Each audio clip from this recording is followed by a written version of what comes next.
আমি আগেই বলেছি, মা সবাইকে এই ত্যাগের পথে চলতে উৎসাহ দিতেন। একবার এক ভদ্রলোক বাংলার কোনো এক অঞ্চল থেকে মায়ের কাছে এলেন। তার ইচ্ছে তিনি সংসার ত্যাগ করে ঋষিকেশ বা ওই রকম কোনো জায়গায় গিয়ে সাধন ভজনে জীবন কাটাবেন।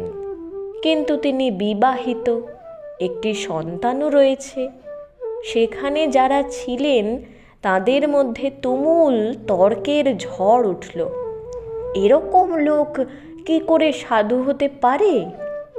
এসব অনেক কথা অনেকে বলতেও লাগলো। মা মা কিন্তু একটি কথাও বলছেন না, একেবারে চুপ। কয়েকদিন পরে যখন সব ঝড় থেমে গেছে, তখন একদিন মা ওই ভদ্রলোকটিকে ডেকে গেরুয়া দিয়ে ঋষিকেশে যাওয়ার অনুমতি দিলেন।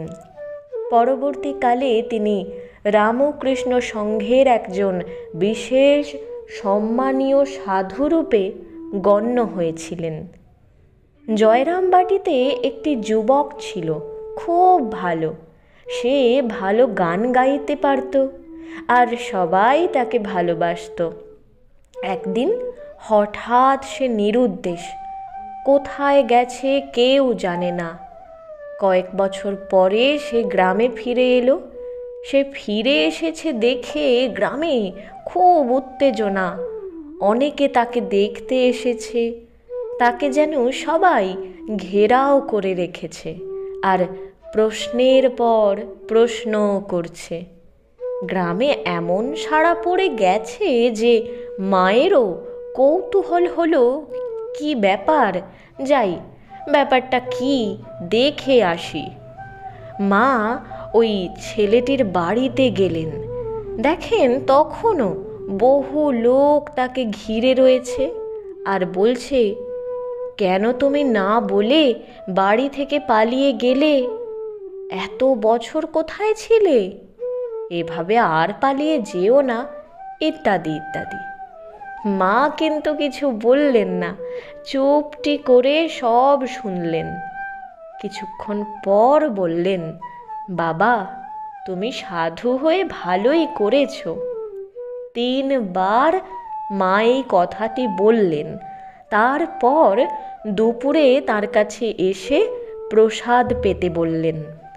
মাঝে মাঝে কলকাতায় ভক্তেরা এসে মাকে বলতেন, ভালো পাত্র পাচ্ছেন না বলে তাদের মেয়েদের বিয়ে দিতে পারছেন না। এই সম্পর্কে মা বলতেন, কেন বাবা মা মেয়ের বিয়ে হচ্ছে না বলে এত দুঃখ আক্ষেপ করে কেন? মেয়েকে নিবেদিতা স্কুলে সুধীরার কাছে পাঠায় না কেন? এই হচ্ছে মায়ের সজাগ দৃষ্টিভঙ্গি। সবার প্রতি মায়ের কি দরদ, কি ভালোবাসা! যে একবার এই ভালোবাসার আস্বাদ পেয়েছে সে কখনো তা ভুলতে পারবে না। একটি মেয়ে মায়ের কাছে আসতো তরি তরকারি বেচতে। দেখা গেল মায়ের শরীর যাওয়ার পরেও সে মাঝে মাঝে আসে, কিছুক্ষণ বসে থেকে চলে যায়। তাকে জিজ্ঞেস করা হলো, এখন আর তুমি কি জন্যে আসো?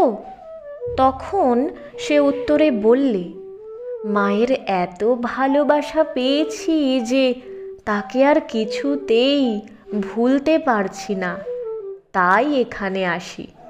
কিছুক্ষণ বসে থেকে চলে যাই, এতেই আমার খুব আনন্দ হয়। প্রথম মহাযুদ্ধের সময় বাজারে স্পিরিট পাওয়া খুব শক্ত ছিল, কারণ যুদ্ধের কাজে স্পিরিটের তখন ভয়ানক চাহিদা।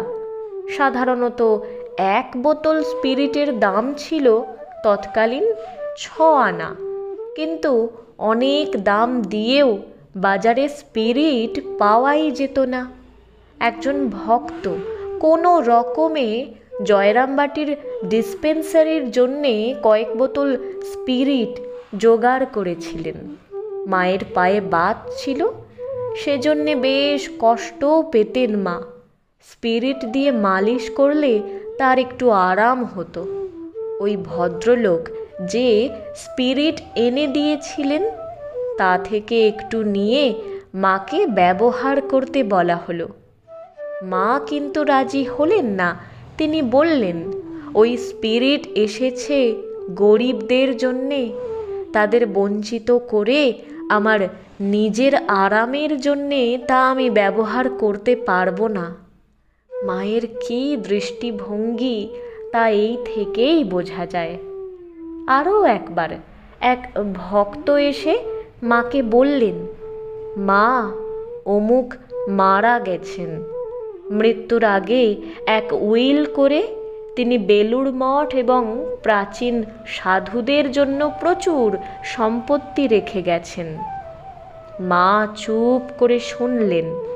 ওই ভক্তের কথা শেষ হলে মা বললেন, তা বেশ, তিনি যা করেছেন তা তো সব শুনলাম, কিন্তু তিনি গরিব দুঃখীদের জন্য কি কিছু রেখে গেছেন? ভক্তটি আর কি বলবেন, চুপ করে থাকলেন। কারণ সত্যিই ওই ব্যক্তি গরিবদের জন্যে কিছু রেখে যাননি। গরিব দুঃখীদের জন্যে তার প্রাণ কীরকম কাঁদত তা এ থেকেই বোঝা যায়। স্বামীজিও বলতেন, গরিব দুঃখী বা যারা সমাজে পিছিয়ে আছে তাদের অবহেলা করার ফলেই আজ বিদেশি শক্তি এই দেশে রাজত্ব করতে পারছে। আমাদের দেশের সাধারণ মানুষকে আমরা উপেক্ষা করে এসেছি, তাই আজ হাজার বছর ধরে আমরা বিদেশি শক্তির পদানত হয়ে রয়েছি। তাই মাও আমাদের এই শিক্ষা দিয়ে গেছেন যে গরিব দুঃখীদের তোলা যেন আমাদের প্রথম কর্তব্য হয়। স্বামীজি আমাদের সাবধান করে দিয়ে গেছেন এই আদর্শ থেকে যেন আমরা কখনো বিচ্যুত না হই।